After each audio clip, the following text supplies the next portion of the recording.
성경 말씀 보겠습니다. 신명기 32장 29절 한 절 말씀을 다 같이 합독하도록 하겠습니다. 같이 합독합니다. 그들이 지혜가 있어서 이것을 깨달고 자기의 종말을 생각하였으면. 아멘. 사랑함으로 살아간다고 하는 것은 바로 창조의 목적이고 우리를 택한 목적입니다.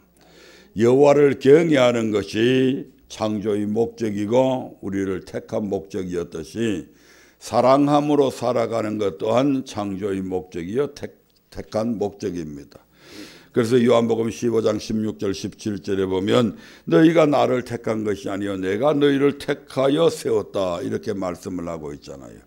왜 택하여 세웠나고 봤더니 이는 너희로 가서 가시를 맺게 하고 그 너희 가실이 항상 있게 하여 내 이름으로 아버지께 무엇을 건데 다 받게 하려 함이니라고 그렇게 말씀하고 있는 것을 우리가 살펴보았습니다.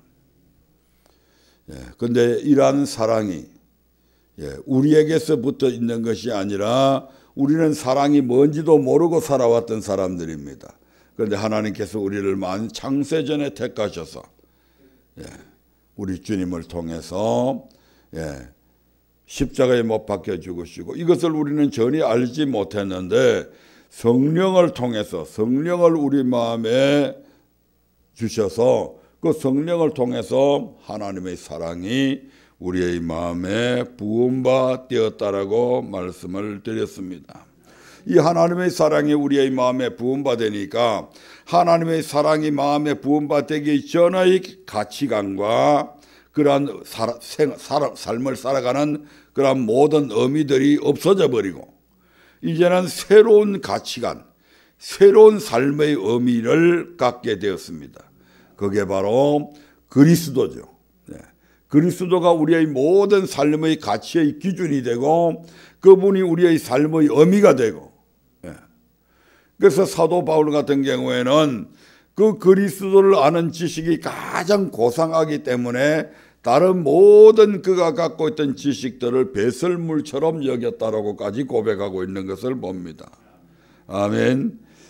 그러면서 죄인인 한 여자가 참으로 주님의 크신 사랑을 힘입어서 자기의 죄가 다 용서받았음을 알고 그 예수님을 사랑하는 마음이 끊임없이 우러나서 자기의 가장 가치 있게 여기는 향유를 예수님의 발에 붓고 머리털로 그 예수님의 발을 씻어드린 사건들을 소개해드렸습니다.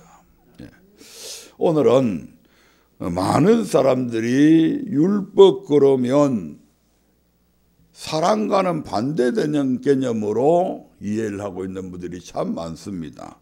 그래서 정말 율법과 계명의 근본 정신이 무엇인지에 대해서 말씀을 통해서 또한 살펴보려고 합니다. 율법과 계명의 근본 정신은 바로 결론부터 말씀드리면 하나님을 사랑하는 것이고 이웃을 내 몸과 같이 사랑하는 것입니다.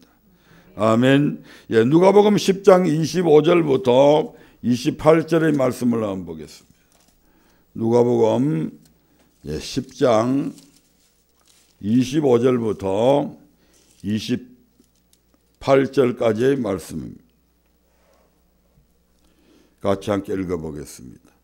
어떤 율법사가 일어나 예수를 시험하여 가로되 선생님 내가 무엇을 하여야 영생을 얻으리이까 예수께서 이르시되 율법에 무엇이라 기록되었으며 내가 어떻게 있느냐 대답하여 가로되 내 마음을 다하며 목숨을 다하며 힘을 다하며 뜻을 다하여 주 너의 하나님을 사랑하고 또한 내 이웃을 내 몸과 같이 사랑하라 하였나이다.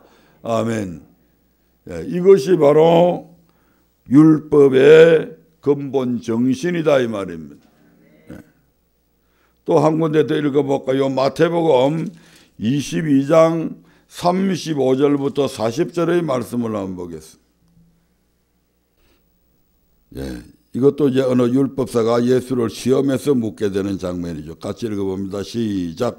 그 중에 한 율법사가 예수를 시험하여 묻되 선생님이여 율법 중에 어느 계명이 크니이까?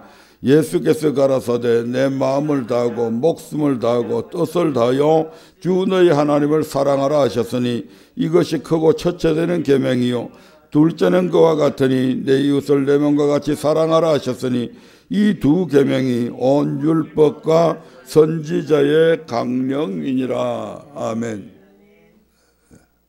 동일한 말씀을 하죠. 또 한 군데 더 볼까요? 마가복음 12장 28절부터 33절의 말씀을 한번 보겠습니다. 마가복음 12장 28절부터 33절입니다. 여기서는 율법사가 아니고 서기관이 이제 예수님께 질문하는 장면입니다. 같이 읽어봅니다. 서기관 중 한 사람이 저희의 변론하는 것을 듣고 예수께서 대답 잘 하신 줄을 알고 나와 묻되 모든 계명 중에 첫째가 무엇이니까? 예수께서 대답하시되 첫째는 이것이니 이스라엘아 들으라 주 곧 우리 하나님은 유일한 주시라. 내 마음을 다하고 목숨을 다하고 뜻을 다하고 힘을 다하여 주 너희 하나님을 사랑하라 하신 것이요 둘째는 이것이니 내 이웃을 내 몸과 같이 사랑하라 하신 것이라. 이에서 더 큰 계명이 없느니라. 예, 거기까지만 보겠습니다. 똑같은 말씀을 우리 주님께서 계속 반복해서 그들의 질문에 답하고 계신 것을 보게 됩니다. 하나님을 사랑하되 네 마음을 다해서 사랑해야 된다. 목숨을 다해서 사랑해야 된다. 뜻을 다해서 모든 의지를 다해서 사랑해야 된다. 힘을 다해서 사랑해야 된다. 최선을 다해서 사랑해야 된다 이 말이죠. 모든 것에 우선해서 그리고 내 이웃을 내 몸과 같이 사랑하라. 하나님을 사랑하는 것과 이웃을 사랑하는 것은 같은 겁니다. 하나님을 사랑하면 한다고 하면서 이웃을 사랑하지 않는 것, 그건 가짜배기 사랑입니다. 왜냐하면 하나님을 사랑하게 되면 자동적으로 이웃을 사랑하게 되어 있습니다. 또 이웃은 사랑한다고 하면서 하나님을 사랑하지 않는 것, 그것도 거짓말쟁이입니다. 왜냐하면 하나님을 사랑하는 그 사랑과 이웃을 사랑하는 그 사랑의 색깔은 같은 색깔이다 이 말입니다. 하나님의 사랑이 들어오면 그 사랑이 이웃을 뭐하게 해요? 미워하게 만들어요? 아니잖아요. 그러니까 이 두 가지는 늘 같이 병행돼 나가는 것이지 따로 분리될 수 없다 이 말입니다.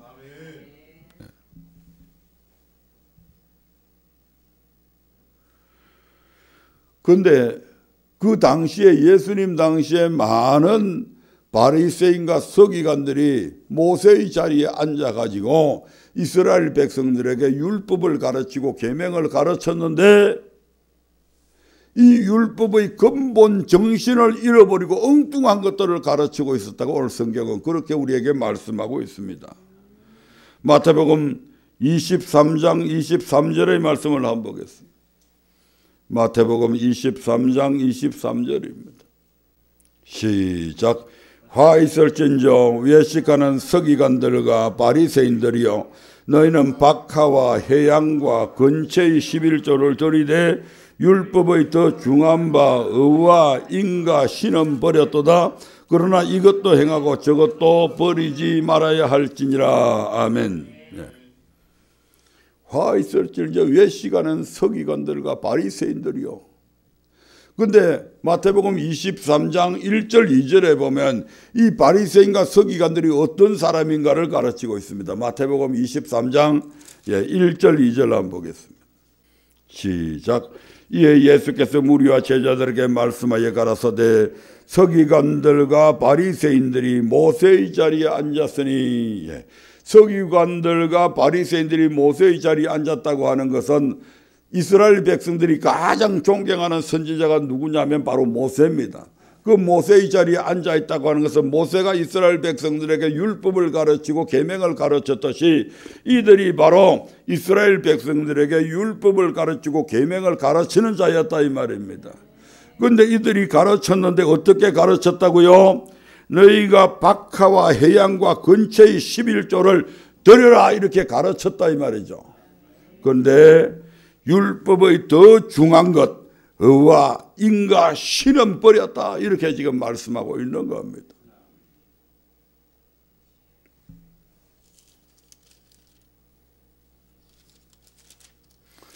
그들이 외식하는 모습들을 한번 볼까요? 좀 더 보겠습니다. 16절부터 한번 볼까요? 16절부터 시작.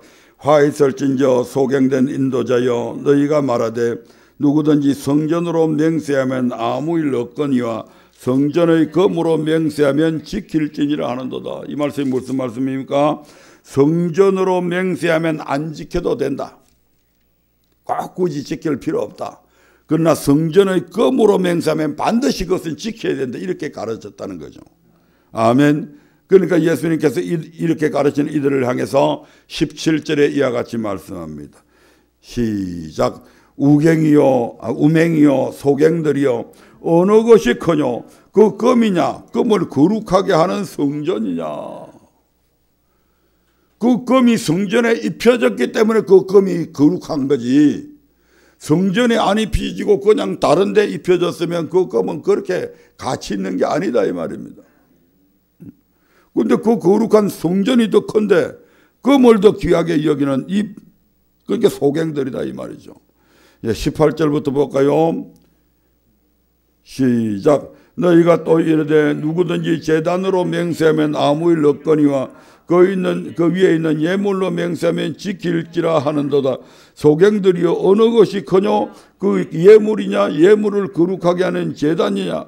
그러므로 제단으로 맹세하는 자는 제단과 그 위에 있는 모든 것으로 맹세하며 성전으로 맹세하는 자는 성전과 그 안에 계신 이로 맹세하며 또 하늘로 맹세하는 자는 하나님의 보좌와 그 위에 앉으신 이로 맹세함이니라. 그러니까 어떤 것이 더 큽니까? 성전이 금보다 더 귀하고 제단이 예물보다도 훨씬 더 귀하다 이 말입니다. 그 예물이 제단에 드려졌기 때문에 그게 하나님의 것이 되고 귀한 거잖아요. 그런데 이 바리새인과 서기관들이 거꾸로 생각하는 거예요. 진짜 귀한 것은 버려버리고. 그러면서 23절에 화 있을진저 외식하는 서기관들과 바리새인들이요 너희가 박하와 해양과 근처의 11조를 들이대 율법의 더 중요한 바 의와 인과 신은 버렸다 이렇게 지금 말씀하고 있잖아요. 박하, 그 싸는 그런 냄새, 그 다음에 해양, 이것도 향기 내는 열매입니다. 그 다음에 근처의 11조, 채소, 이것 배추 한 포기 가져오면 10동가리 내가지고 한 동가리 내는 것. 이런 정도로까지 철저하게 이들은 11조를 드렸습니다. 물론 그거 드려야 되죠. 그런데 그것보다도 훨씬 더 중요한 것은 정작 버려버렸다 이 말입니다. 뭘 버렸다고요? 을을 버려버렸다 이렇게 말씀하고 있습니다. 킹 제임스 버전에 보면 저지먼트라고 되어 있고 NIV에는 정의, 자스티스로 되어 있는데 이 킹 제임스 버전을 더 알아주죠. 그래서 킹 제임스 버전의 저지먼트라고 하는 것은 판결, 심판, 결정 이런 뜻입니다. 그럼 그들이 판결을 버렸다, 심판을 버렸다, 어떤 일을 결정하는 것을 버렸다 이 뜻이 아니에요. 판결은 했는데 의가 없는 판결을 했다 이 말입니다. 심판을 하는데 의롭지 않는 심판을 했다 이 말입니다. 어떤 결정을 내렸는데 의롭지 않는 결정들을 내렸다 이 말입니다. 그래서 성경에 보면 판결을 굽게 했다 이렇게 말씀하잖아요. 재판관이 판결을 하면 의롭게 판결을 해야 되는데 그 당시에는 이 율법사들과 바리새인과 서기관들이 이 재판관이잖아요. 그럼 그들이 재판을 할 때에 의로운 재판을 해야 되는데 뇌물을 받고 재판을 한다든지 또 권력 있는 자들의 어떤 청탁을 받고 재판을 한다든지 요즘 우리 사회에 많이 일어나고 있는 일들이잖아요. 법복을 입고 판사가 되었으면 법에 의해서, 법치에 의해서 명확하게 판결을 해야 되는데 정치의 권력의 눈치를 보고 어떤 안면을 보고 부자 돈을 많이 집어주고 뇌물을 받고 판결을 하는 이런 일들이 비일비재하잖아요. 이제 그런 모습들을 얘기하고 있는 겁니다. 그래서 어떻게 합니까? 가부의 가산을 뺏고 하루살이는 걸러내고 약대는 삼키고 큰 것은 꿀거들 갖고 생기고 짜잘한 그런 것 같고요.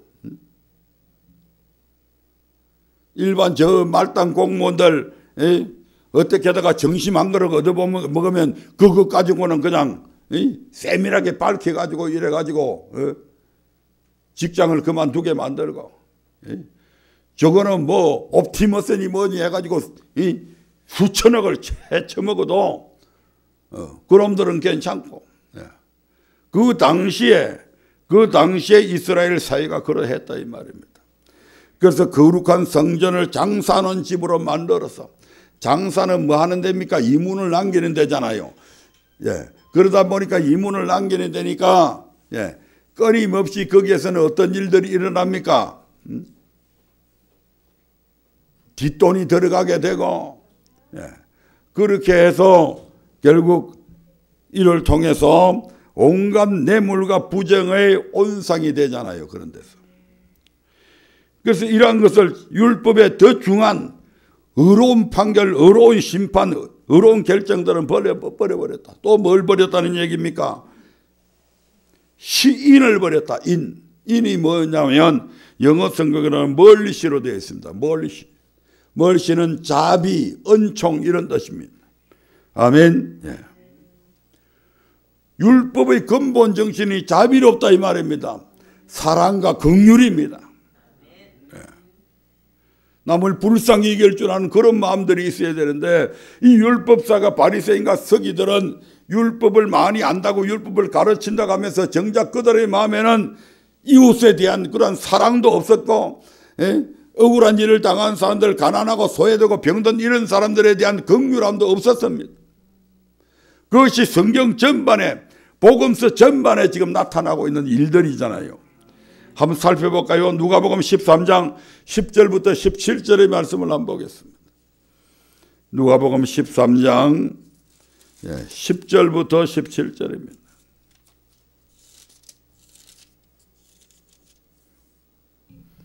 같이 읽어봅니다. 시작. 안식일에 한 회당에서 가르치실 때에 18년 동안을 귀신들로 앓으며 꼬부라져 조금도 펴지 못하는 한 여자가 있더라. 예수께서 보시고 불러 이르시되 여자여 네가 내 병에서 놓였다 하시고 안수하심에 여자가 곧 펴고 하나님께 영광을 돌리는지라.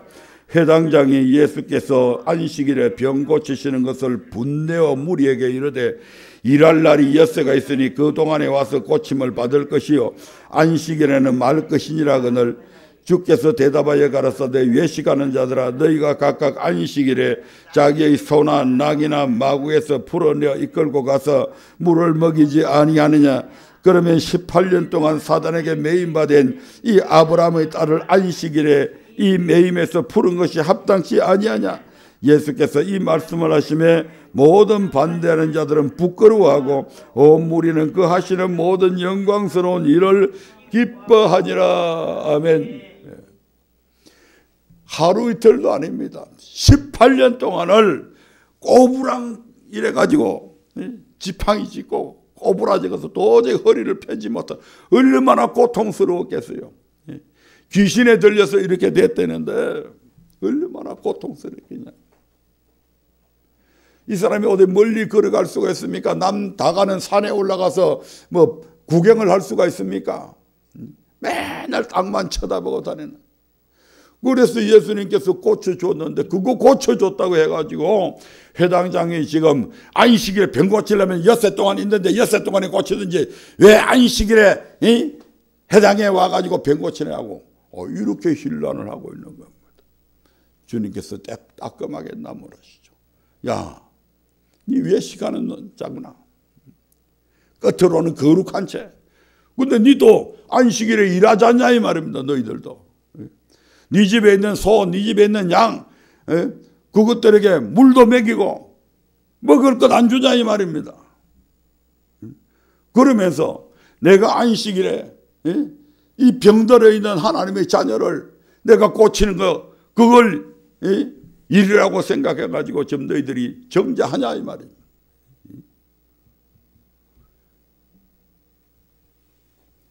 참 못된 것들 많습니다.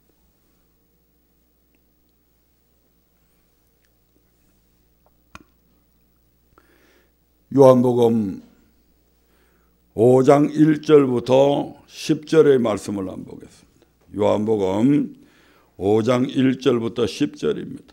우리가 잘 아시는 베데스다 연못에서 38년 된 병자가 있죠.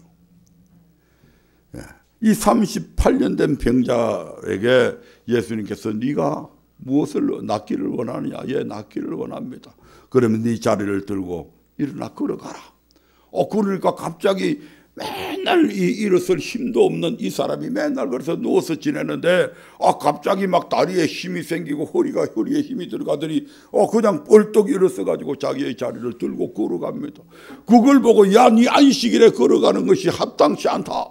그럼 주저앉아 다시 누운뱅이로 38년 동안이나 누워 있었는데 맨날 누워 있다가 보면 덩어리에 뭐 이 썩는 그런 병도 오잖아요. 욕창. 그 다시 누워 있으라 이 말입니까? 말도 안 되는 짓을 하는 거예요. 한번 1절부터 읽어볼까요? 요한복음 5장 1절부터 10절입니다. 시작. 그 위에 유대인의 명절이 있어 예수께서 예루살렘에 올라가시니라. 예루살렘에 있는 양문 곁에 히브리 말로 베데스다라 하는 못이 있는데 거기 행각 5이 있고 5절부터 시작. 거기 38년 된 병자가 있더라. 예수께서 그 누운 것을 보시고 병이 벌써 오랜 줄 아시고 이르시되 네가 낫고자 하느냐? 병자가 대답하되 주여 물이 동할 때에 나를 못에 넣어줄 사람이 없어 내가 가는 동안에 다른 사람이 먼저 내려가나이다. 예수께서 가라사대 일어나 내 자리를 들고 걸어가라 하시니 그 사람이 곧 나서 자리를 들고 걸어가니라. 이날은 안식일이니 유대인들이 병난 사람에게 이르되 안식일인데 네가 자리를 들고 가는 것이 옳지 아니하니라. 입장 바꿔놓고 생각해 보라고요. 자기들이 만약에 38년 동안 누워있다가 병이 나와가지고 지금 걸어가려고 그러는데 누가 그렇게 하면 입장 바꿔놓고 생각해 봐요. 입장 바꿔놓고 그런 소리가 나오나. 이 사람은 그때는 예수님이 누구신지 몰랐어요. 그런데 16절에 보면 이제 알게 되는데 알고 이제 사람들한테 나를 같이 고치신 분이 예수님이다라고 이제 얘기를 하게 됩니다. 그러니까 이제 핍박을 하죠. 16절 봅니다. 시작. 그러므로 안식일에 이러한 일을 행하신다여 유대인들이 예수를 핍박하게 된지라. 아멘. 요한복음 9장 1절부터 보면 참 기가 막힌 얘기가 나옵니다. 예수님이 길 가시다가 날 때부터 소경된 자를 만나게 됩니다. 제자들이 물어보죠. 예수님, 저 사람이 저렇게 날 때부터 소경되었다고 그러는데 도대체 누구 죄 때문입니까? 본인 죄 때문입니까? 아니 태어날 때부터 소경이 됐는데 본인이 어떻게 죄를 져요? 그 부모의 죄 때문입니까? 도대체 저 사람이 왜 날 때부터 소경되었습니까? 이렇게 빗발치게 질문을 하니까 예수님께서 이 병은 하나님께 영광 돌리기 위해서 그렇게 날 때부터 그렇게 했다. 그러면서 이제 예수님께서 고쳐주게 됩니다. 고쳐주는데 그날이 마치 무슨 날이라고요? 안식일이다 이 말이에요. 시간 없으니까 나중에 집에 가서 읽어보세요. 안식일에 그래서 소동이 벌어집니다. 그러다가 실로암 못에 가서 씻고 눈을 떠서 보니까 사람들이 그 소경 그거 아니야? 그 사람 맞네? 아니네? 막 이래가지고 막 설랑설레하게 됩니다. 그래서 그 부모한테 물어보죠. 저 사람이 당신 아들 맞아요? 그러니까 맞대. 그런데 아니 이때까지는 소경이었는데 어떻게 눈을 떴어요? 이스라엘 사이에 막 소동이 일어난 겁니다. 그래서 사람들이 야, 안식일에 눈을 떴어? 그러니까 바리새인과 서기관들 가운데서 이제 그게 논란거리가 되죠. 그래서 야, 네 안식일에 눈을 뜨게 한 사람이 누구냐? 예수다. 이러니까 이제 또 소동이 일어난 겁니다. 그래서 야, 진짜 대단한 분이다 하는 사람들도 있고, 어떤 사람들은 안식일에 이 병을 고쳤으니까 그건 하나님께로부터 보낸 사람이 아니다. 그러면 다른 사람은 아니 그러면 죄인이 어떻게 소경 눈을 뜨게 할 수 있냐? 막 이래가지고 자기들끼리 갑론 얼박 벌어집니다. 그러다가 참 우스꽝스러운 일이 벌어지죠. 이 바리새인과 서기관들이 이 보잘것없는 날 때부터 소경된 이 사람한테 물어봅니다. 야, 너는 네 병을 고쳐준 그 사람을 어떤 사람으로 생각하느냐라고 하는 총격이 벌어집니다. 맹세기 율법사라고 하는 사람들이 이스라엘 백성들에게 율법을 가르치고 계명을 가르친다고 하는 이 똑똑한 양반들이 이 날 때부터 소경된 사람한테 야, 니는 그 사람이 어떤 사람이고 생각하냐? 아니 날 때부터 내가 소경이 되었는데 당신들이 그 사람이 죄인이라 하든 그건 난 모른다. 다만 그분이 내 눈을 뜨게 했다. 이 사실은 내가 분명하게 알고 있다. 그런데 하나님께서 결코 죄인들을 통해서는 이런 일을 이루시지 않는다는 건 나도 안다. 이 소경만도 못한 거예요. 이런 일들이 이제 벌어지게 됩니다. 마태복음 12장 1절부터 8절에 보면 제자들이 시장에서 길 가다가 밀 이삭을 잘라 먹었는데 그날도 안식일입니다. 그 안식일에는 그런 것을 이제 못하도록 구약의 레위기에 보면 나와 있어요. 그러나 예도 있을 수 있다 이 말입니다. 그래서 이제 그것 때문에 또 이제 이 바리새인과 서기관들이 또 혼란을 하게 되는데 한번 찾아보겠습니다. 마태복음 12장 1절부터 8절입니다. 네, 같이 읽어봅니다. 시작. 그때에 예수께서 안식일에 밀밭 사이로 가실새 제자들이 시장하여 이삭을 잘라 먹으니 바리새인들이 보고 예수께 구하되 보시오 당신의 제자들이 안식일에 하지 못할 일을 하나이다. 예수께서 가라사대 다윗이 자기와 그 함께한 자들이 시장할 때에 한 일을 읽지 못하였느냐? 그가 하나님의 전에 들어가서 제사장 외에는 자기나 그 함께한 자들이 먹지 못하는 진설병을 먹지 아니하였느냐? 예, 원래 이 진설해 놓은 이 떡은 제사장 외에는 못 먹게 되어 있습니다. 그 다윗은 제사장도 아니고 다윗과 함께한 소년들도 제사장 아니잖아요. 그 너무 시장해가지고 그러니까 이제 제사장이 너희들이 몸을 더럽히지 않는 자면 먹을 수 있다 해가지고 그 떡을 줘서 결국 그 시장길을 면하게 됩니다. 그러면서 예수님께서 이런 말씀을 하시죠. 5절부터 보겠습니다. 5절부터 시작. 또 안식일에 제사장들이 성전 안에서 안식을 범하여도 죄가 없음을 너희가 율법에서 읽지 못하였느냐? 내가 너희에게 이르노니 성전보다 더 큰 이가 여기 있느니라. 나는 자비를 원하고 제사를 원치 아니하노라 하신 뜻을 너희가 알았다면 무죄한 자를 죄로 정치 아니하였으리라. 아멘. 안식일에 제사장들은 성전 안에서 일을 해요, 안 해요? 일을 합니다. 하나님 섬기는 일을 하잖아요. 소도 잡아야 되고 잡은 소의 피를 번제단에 찍어 발라야 되고 안에 피를 가지고 가서 속죄도 해야 되고. 그런데 그걸 한다고 해서 제사장들을 야, 네 안식 범한다 이렇게 말하지 않잖아요. 지금 그걸 이야기하는 거예요. 안식을 너희가 제사장들이 성전 안에서 안식을 범하여도 죄가 없음을 너희가 율법에서 읽지 못하였느냐? 나는 자비를 원한다. 사랑과 긍휼을 원한다. 사랑과 긍휼이 없는 삶을 살면서 하나님 앞에 제사 드린다고 예배 드린다고 그 예배 하나님께서 받으시는 줄 아냐? 안 받는다 지금 이렇게 말씀하잖아요. 아멘. 나는 자비를 원하고 제사를 원치 아니하노라 하신 뜻을 너희가 알았다면 그러니까 율법의 근본 정신은 몰랐던 거예요. 이것들이 껍데기만 알고 그래서 형식적인 것만 얘기하는 거예요. 지금.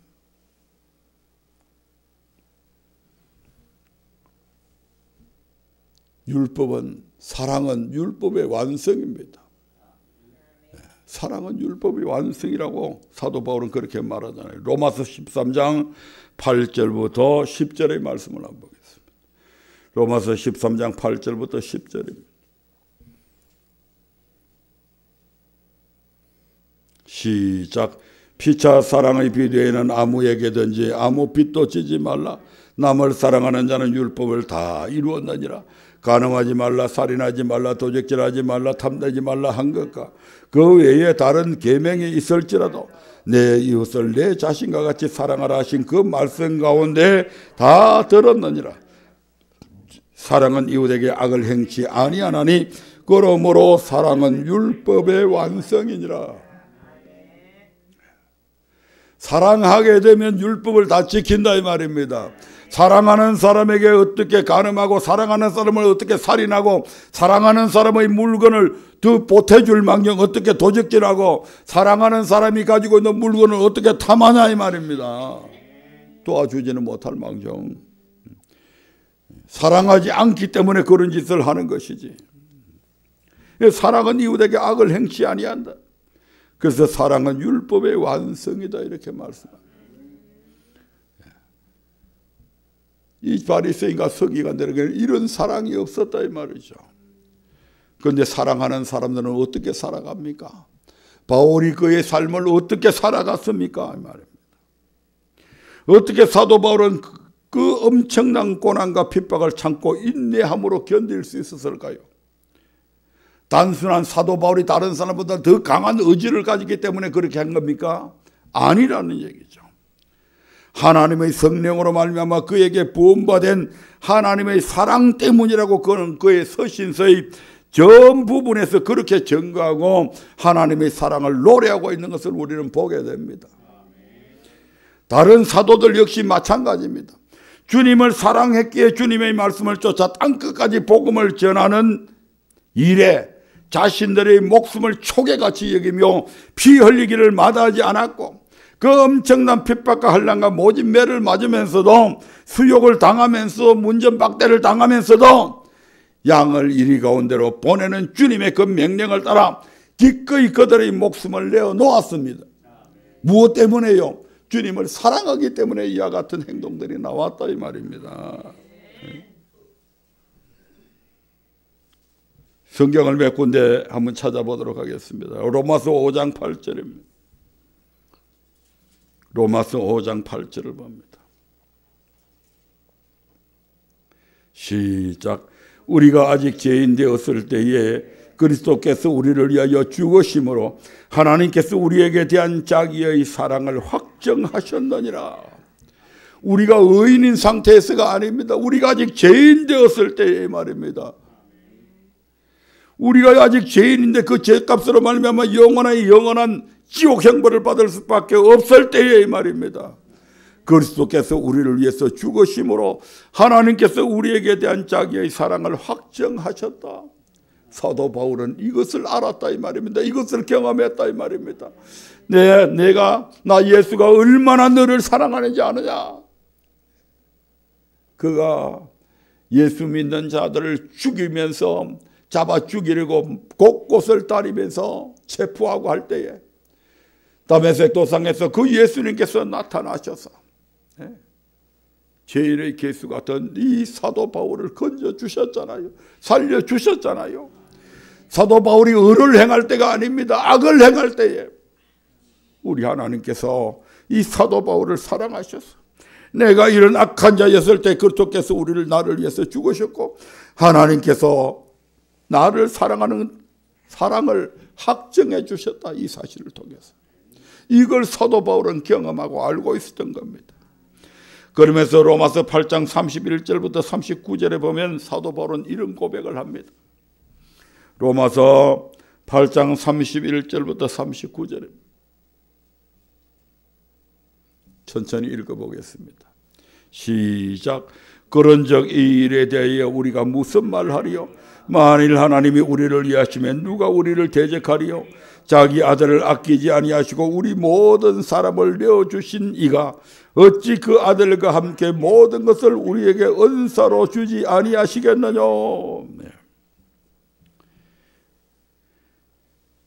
하나님이 우리를 위하시면, 하나님이 우리를 사랑하시면 이 말입니다. 누가 우리를 대적하겠느냐.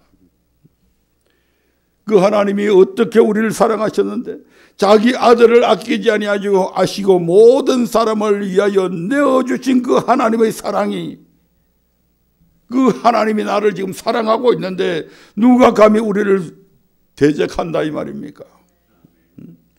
그래서 그는 어떤 사람도 두려워하지 않았습니다. 자기를 죽이는, 자기를 핍박하는, 자기에게 매를 가하는 그 사람들을 결코 두려워하지 않았습니다. 그는 태풍 속에서도, 풍랑 속에서, 배가 난파하는 과정에서 두려워하지 않았습니다. 왜? 자기 아들을 아끼지 아니하시고 자기를 사랑하셔서 그에게 이 당신의 아들의 생명을 주신 그 하나님께서 내가 지금 주를 위해서 복음을 전가하고 있는데 어찌 나를 버리실 거냐? 절대 안 버린다.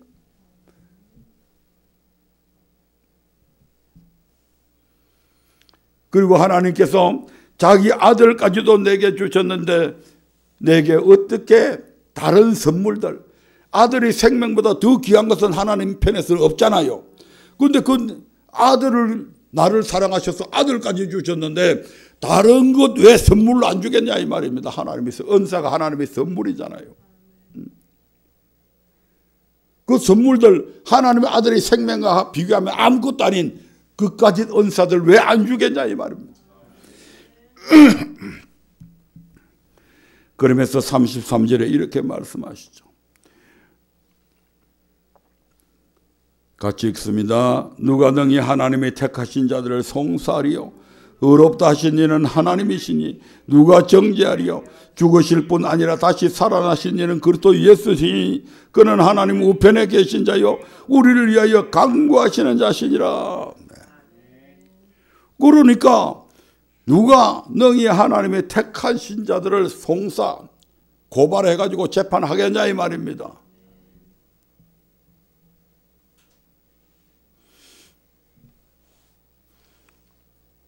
하나님 자신이 나를 어렵다고 했는데 마귀가 저건 죄인입니다. 맨날 하나님 앞에 송사해봐야 누가 이기겠어요? 당연히 내가 이기는 거요. 왜? 우리 하나님은 의로운 재판장이시고 그 의로우신 재판장이신 하나님은 내 죄가 이미 예수 그리스도로 말미암아 사면되었다고 하는 것을 누구보다도 잘 아십니다. 그렇기 때문에 마귀가 백날 첫날 우리를 송사해봐야, 고소해봐야 그 죄, 그건 이미 내 아들이 다 없앴잖아. 죽었잖아. 대신 그 죄 때문에. 그러니까 마귀 새끼가 아무리 고소해봐야 소용이 없는 거요. 성소는 늘 우리가 하는 겁니다. 아멘. 그러니까 누가 정죄하리요? 죽으실 뿐 아니라 다시 살아나신 이는 그리스도 예수시니. 그 예수님께서 하나님 앞에서 늘 우리를 위해서 간구합니다. 아버지, 저 아무개 집사, 저 아무개 장로, 아무개 권사, 아무개 목사, 하나님 사랑하게 만들어 주세요. 하나님 살려주세요. 그렇게 우리 주님께서 하시는데 감히 누가 우리를 정죄하고 감히 누가 우리를 송사하겠냐 이 말입니다. 그러면서 35절부터 그렇기 때문에 누가 우리를 그리스도의 사랑에서 끊으리요? 환난이 온다고 해서 내한테 공고 어려운 괴로운 일이 있다고 해서 어떤 핍박이 내게 온다고 해서 어떤 먹지 못하는 기근이 온다고 해서 적신 내가 벌거벗은 몸이 된다고 해서 어떤 위협이 온다고 해서 어떤 칼로 나를 죽인다 해서 나 예수 안 믿겠다. 그런 것들이 그리스도를 사랑하는 그 사랑에서 나를 끊어낼 수 없다는 거죠. 그래서 이런 것들 때문에 36절에 보면 기록된 바 우리가 종일 주를 위해서 죽임을 당케 되며 도살할 양같이 여김을 받았나이다 함과 같으니라. 내가 비록 사람들 앞에서 종일 주님 때문에 죽임을 당케 되고 도살할 양처럼 내가 죽음 직전에 가는 이런 사람으로 여김을 받았다 할지라도 그것이 나를 그리스도의 사랑에서 끊어낼 수 없다 이 말이죠.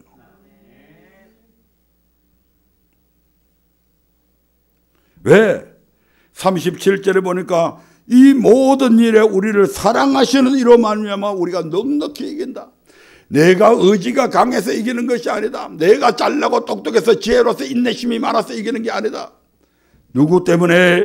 우리를 사랑하시는 예수 그리스도로 말미암아 우리가 이러한 모든 것들로부터 이길 수 있다 이렇게 말씀하잖아요. 그러면서 내가 확신하노니 사망이나 생명이나 천사들이나 권세자들이나 현재일이나 장래일이나 능력이나 높음이나 기쁨이나 다른 아무 피조물이라도 우리를 우리 주 그리스도 예수 안에 있는 하나님의 사랑에서 끊을 수 없다. 사도 바울은 이렇게 하나님이 자기를 사랑한다는 것을, 우리를 사랑한다는 것을 누구보다도 깊게 체험했고 그것을 확신하고 있기 때문에 그에게 그 엄청난 고난이 왔음에도 불구하고 다 견딜 수 있었고 이겨낼 수 있었고 참아낼 수 있었던 것입니다. 그가 똑똑해서 한 게 아니에요. 그가 의지가 강해서 한 게 아니에요. 네.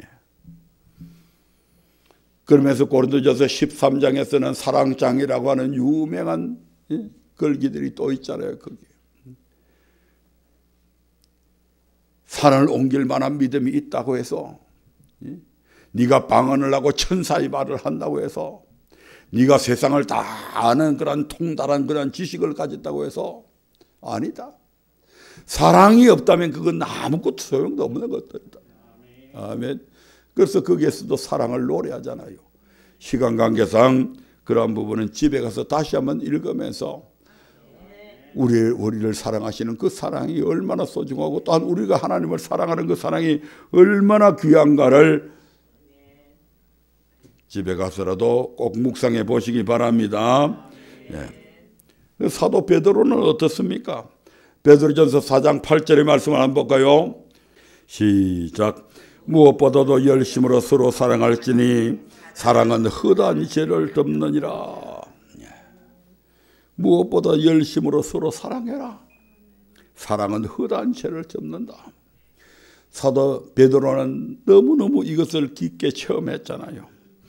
그가 예수님을 3번이나 모른다고 부인하고 바깥들에 나서 대성통곡을 한 후에 너무너무 자괴감도 들고 나 같은 것이 무슨 수제자라고, 나 같은 것이 무슨 예수님 제자라고, 이런 자기 자신에 대한 실망감 때문에 야, 나는 저 디베라 바닷가에 가서 고기나 잡아먹고 살란다 해가지고 갈 때에 다른 제자들 몇 명도 따라갔잖아요. 그 디베라 바닷가에서 그 물을 밤새도록 던졌지만 고기 한 마리 잡지 못했을 때에 예수님께서 그 디베라 바닷가에 오셔서 야, 그 물을 배 오른쪽으로 던져봐라 던졌더니 153마리나 되는 엄청난 고기떼를 잡잖아요. 그리고 육지에 배를 대고 그렇게 말씀하신 분이 예수님이신 것을 알고 물에 펄쩍 그의 성격대로 뛰어내려서 배가 닿기도 전에 그냥 물에 펄쩍 뛰어내려서 예수님께 다가갑니다. 그때 예수님께서 3가지 질문을 하시잖아요. 네가 나를 사랑하느냐? 네가 나를 사랑하느냐? 네가 나를 사랑하느냐? 그 디베라 바다에서 옛 생활로 돌아가려고 했던 그 베드로를 주님께서는 여기서 깨끗하게 용서해 주시잖아요. 그리고 내가 이제부터 네한테 양떼를 맡겨줄 테니까 내 양떼를 먹이라, 내 양을 먹이라, 내 어린 양을 먹이라. 사랑으로 치라고 가르치잖아요. 그러면서 이제 베드로에게 앞으로는 성령께서 너를 이끌고 가실 터인데 때로 내가 원치 않은 곳으로 인도해 가실 것이다. 이렇게 말씀하시죠. 베드로는 그 후에 이제 로마에 가서 복음을 전하게 되죠. 복음을 전하다가 로마에서 너무너무 핍박이 심해서 제자들이 베드로님, 우리는 죽어도 괜찮지만 베드로님은 살으셔야 됩니다. 그래서 더 많은 사람들에게 이 복음을 전해야 됩니다 해서 베드로로 하여금 잠시 로마에서 떠나 피신해 계십시오. 이렇게 해서 이제 베드로가 그 제자들의 마음을 옳게 여겨서 로마를 벗어나게 되려고 하는 그 찰나에 바로 거기서 예수님을 다시 만나게 되잖아요. 아니 크바디스 주님 어디로 가십니까? 크바디스 도미네. 나는 네가 지금 도망가는 그 로마를 다시 가려고 한다. 예? 주님께서 왜 그곳을 가려고요? 네가 죽지 않기 위해서 도망하는 거기에 내가 대신 죽으러 가야 되지 않겠냐.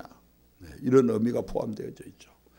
그래서 베드로는 자기 자신이 원치 않았지만 성령의 이끄심으로 인해 원치 않은 것 죽음의 현장으로 달려가서 그곳에서 순교를 하게 되잖아요. 만약 이때 주님께서 막지 않았다면 영원히 순교조차 하지 못한 그런 부끄러운 사도로 남았을지 모르겠습니다. 예수님의 다른 모든 제자들이 다 순교했잖아요. 인도로 가신 분들은 껍질을 벗겨서 그냥 순교를 당하기도 하고, 사도 요한 같은 경우에는 기름 솥에 삶아서 그냥 죽이려고 했는데도 하나님의 각별하신 보호 속에서 결국 죽이지 못해서 저 밤모습에 유배를 시켰지만 그 나머지 모든 사도들이 다 순교당했잖아요.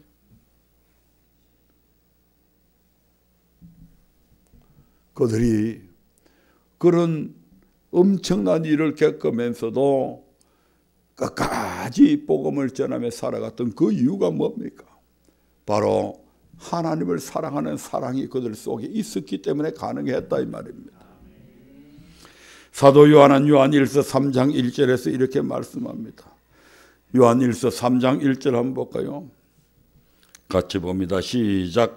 보라, 아버지께서 어떠한 사랑을 우리에게 주사 하나님의 자녀로 일컬음을 얻게 하셨는고 우리가 그러하도다. 그러므로 세상이 우리를 알지 못하면 그를 알지 못함이니라. 보라, 아버지께서 어떠한 사랑을 우리에게 주사.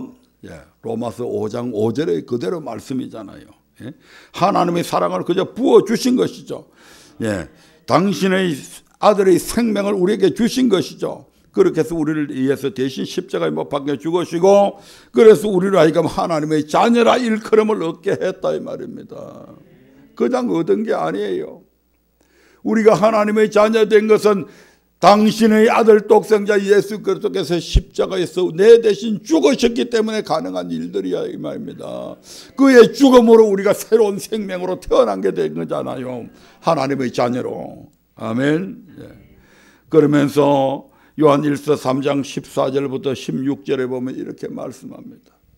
요한일서 3장 14절부터 16절입니다. 시작.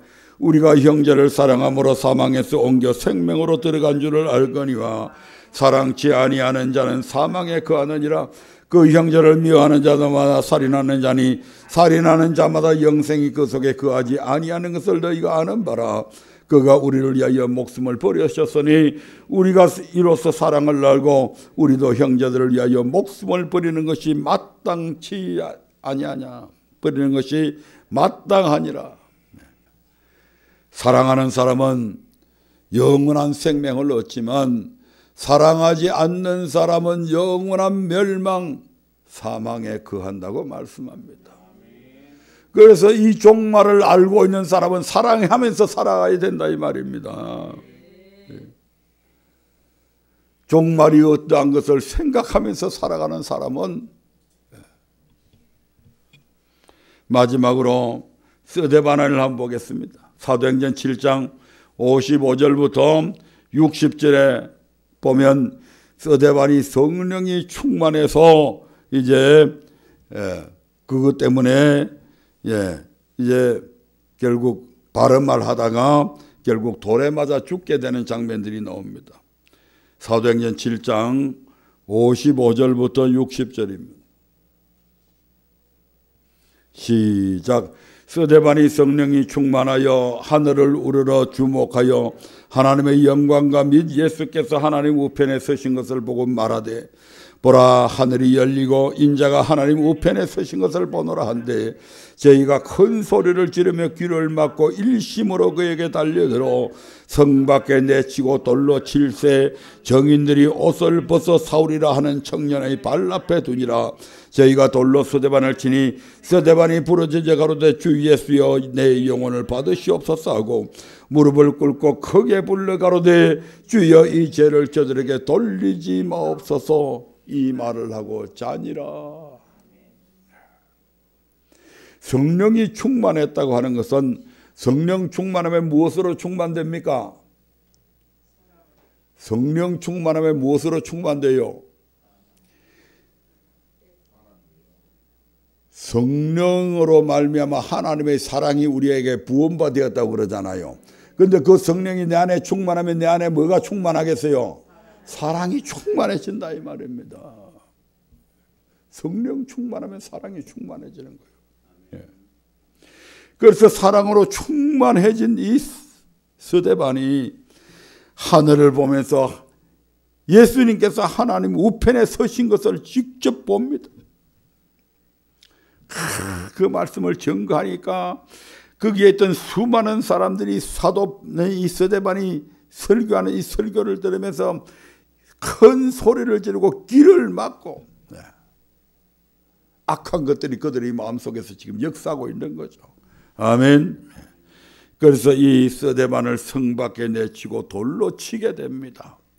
얼마나 아프겠어요. 그런데 성령으로 충만해서 하나님의 사랑이 가득해지니까 그 돌팔매가 아프질 않는 겁니다. 예?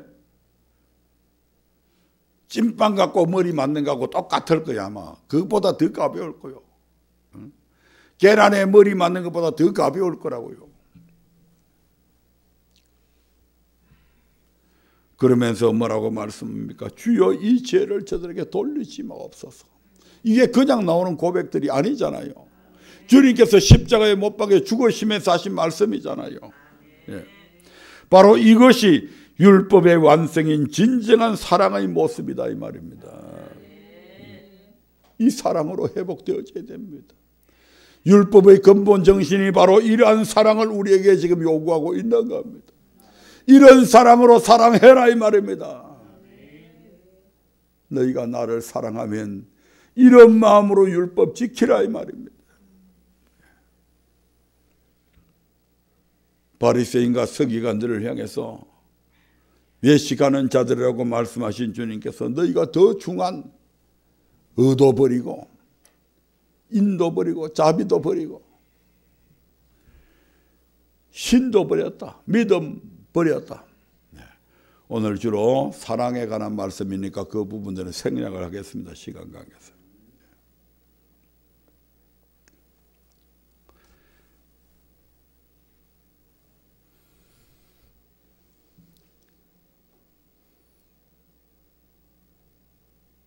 자기의 종말을 생각하는 사람들은 늘 우리에게 심판할 때가 있음을 늘 염두에 두고 살아가야 됩니다. 경외했는지 경외하지 않았는지, 사랑했는지 사랑하지 않았는지 끊임없이 그 부분을 잊어서는 안 됩니다. 저와 여러분들은. 그래서 내가 사랑하지 않는 마음들이 삶들이 내게 있다면 또 돌이켜야 돼요. 주님 앞에 고백해야 돼요.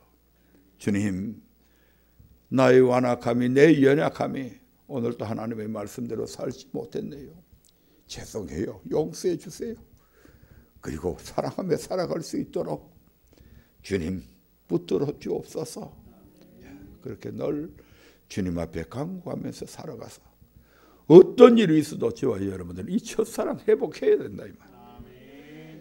이 사랑 가지지 못하면 내가 아무리 믿는다고 큰 소리 치자면 내가 아무리 말씀 잘한다고 떠들지만 소용없는 겁니다.